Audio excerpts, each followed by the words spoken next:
اعوذ باللہ من الشیطان الرجیم بسم اللہ الرحمن الرحیم۔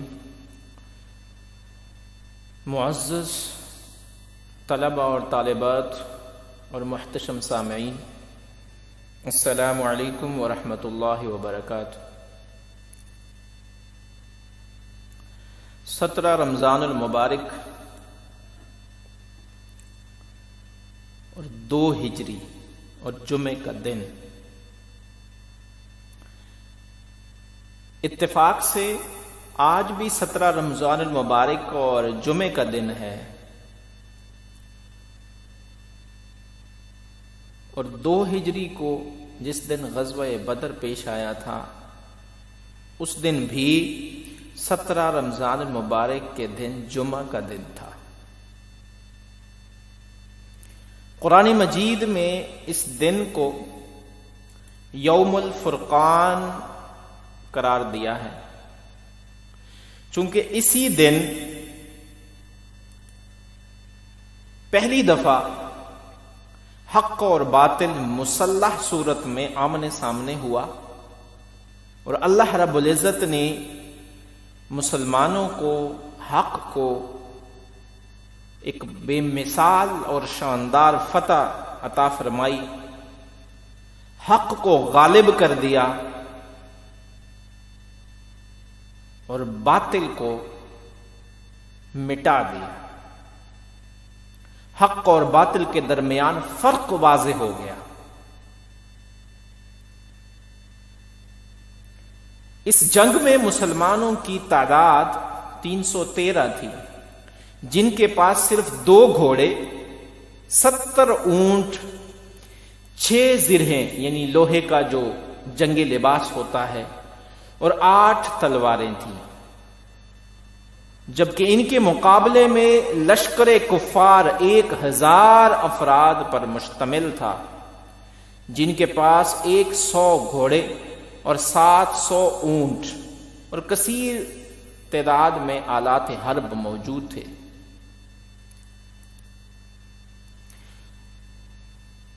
غزوہ بدر کا جو واقعہ اور اسباب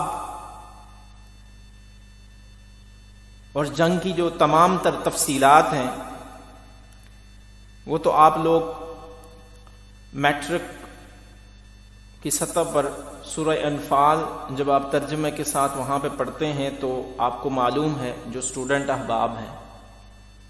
اس کے علاوہ تقریباً تمام مسلمانوں کے اس بارے میں کم و بیش نالج ہے۔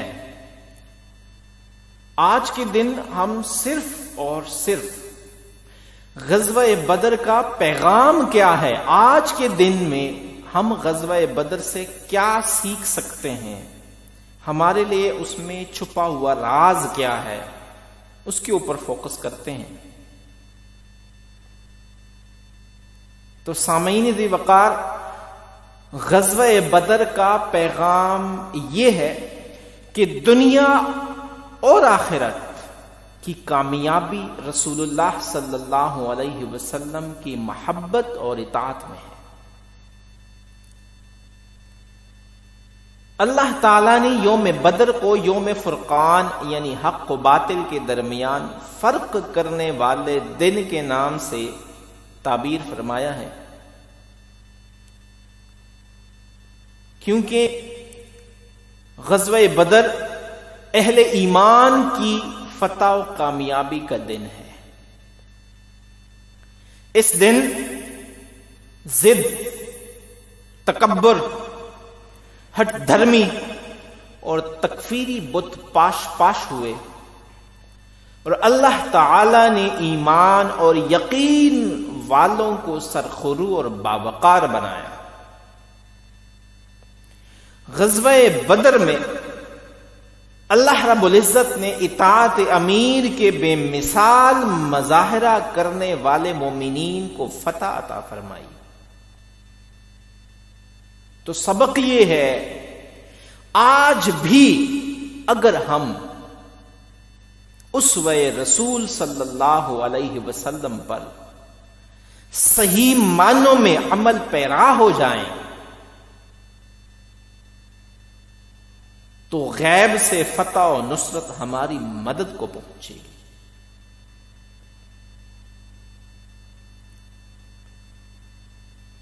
یعنی ایمان وہ اصل چیز ہے، اصل وجہ ہے جس کی وجہ سے مسلمان تعداد میں کم اور بے سر و سامانی کی حالت میں ہونے کے باوجود وقار اور سرخرو ہوئے. اللہ نے ان کو باوقار بنایا، عزت دی. کفار کے دلوں میں ان کا خوف بٹھا دیا. آج کے دن میں عصر حاضر میں اسلام کے اپنے 56 دیش ہیں، 56 ممالک ہیں، جن میں سے اکثر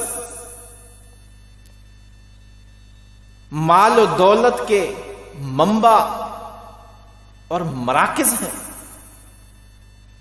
ان کے پاس دنیا کی بے شمار دولت ہے،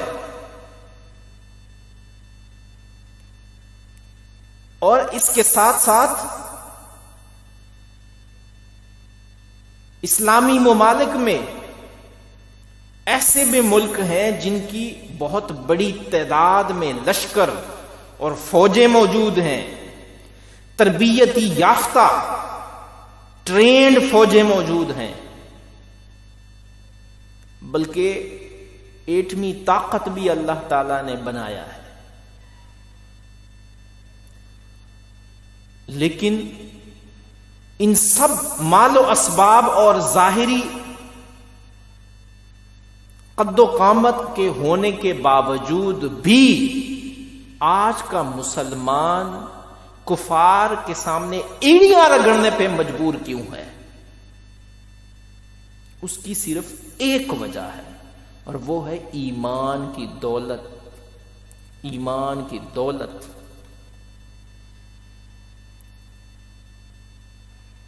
ہم خوار ہوئے تارک قرآن ہو کر، وہ معزز زمانے میں مسلمان ہو کر، اور ہم خوار ہوئے تارک قرآن ہو کر. سامعین ذی وقار، غزوہ بدر پوری انسانیت کو سلامتی اور امن دینے کا نقطہ آغاز بھی تھا. انتہائی توجہ طلب بات ہے یہ. بظاہر تو جنگ ہوئی تھی، لیکن انسانیت کو اس سے سلامتی اور امن کیسے ملا؟ ایسے کہ یوم بدر حق و باطل کے درمیان فیصلے کا دن تھا. تکبر اور ضد سے انسانیت کو نقصان ہوتا ہے. غزوہ بدر میں تکبر کو شکست ہوئی، اطاعت رسول صلی اللہ علیہ وسلم کامیابی کی ضمانت ٹھہری، اللہ کی مدد اور نصرت کی ضمانت ٹھہری. اور جو حق کے راستے پر ثابت قدم ہو جائیں اور رسول اللہ صلی اللہ علیہ وسلم کے حکم پر اپنی جان اور مال کی قربانی کے جذبے سے سرشار ہو جائیں، تو اللہ رب العزت اپنی غیبی مدد و نصرت کے ساتھ ساتھ اس دنیا میں ان کا پرچم قیامت تک کے لیے سر بلند کر دیتا ہے. لیکن شرط کیا ہے؟ ایمان، اللہ تعالی اور اس کے رسول کی اطاعت و محبت. غزوہ بدر سے ریاست مدینہ کو داخلی اور خارجی استحکام ملا. غزوہ بدر حق و باطل کی مارکہ آرائی میں ایک فیصلہ کن موڑ تھا. مسلمانوں کو کفار پر ایک نفسیاتی برتری حاصل ہوئی. انہیں اپنی ثقافتی اکائی کے تحفظ کے لیے نئے اقدامات اٹھانے کے بارے میں ہمت عطا ہوئی. غزوہ بدر میں فتح کے بعد مسلمانوں کو معاشی، عسکری اور سیاسی حوالے سے بے پناہ فوائد حاصل ہوئے۔ وہ تمکنت اور وقار کے ساتھ نئے مسلم معاشرے کی تعمیر میں مصروف ہوئے۔